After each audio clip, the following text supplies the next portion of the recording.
kwamba ukipewa funguo ukafunguliwa dunia, ndio ukajua mambo ambayo ulikuwa uyajui, au watu wakakujua kwa namna tofauti kufatana na sifa ambayo Mungu ameiweka ndani yako. Na mimi nakuombea msikilizaji na mtazamaji wangu ambaye Mungu amekupa neema ya kushiriki ibada hii. Kati ya mambo Mungu atakayofanya katika usiku huu wa mwana kondoo, ambapo malaika wa Pasaka wa mwana kondoo wanaingia kazini, ni kufungua kufungua ukurasa mpya kwenye maisha yako.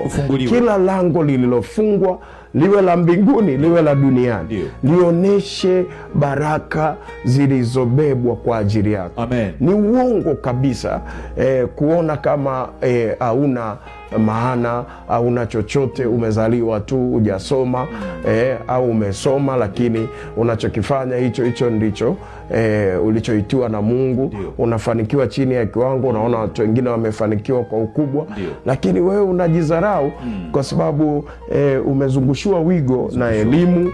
Labda saa nyingine elimu hauna, umezungushiwa wigo na mazingira na hali ya kifamilia. Unaona hakiwezi kutokea kitu chochote. Lakini nataka kukuambia zama tulizo nazo ni tofauti na zama za zamani. Tofauti kabisa. Hizi ni zama mpya kabisa ambazo Mungu anaweza kubadilisha historia ya maisha yako na familia ikabaki na shangaa. Hallelujah. Hata kama umekuwa na umri mkubwa, Mungu akafanya vitu katika uzee wako, kama uzee wangu yani akafanya vitu vikubwa na kushangaza watu. Amen. Katika familia. Kwa ni muhimu sana usimame vizuri katika maombi haya kuelekea Pasaka.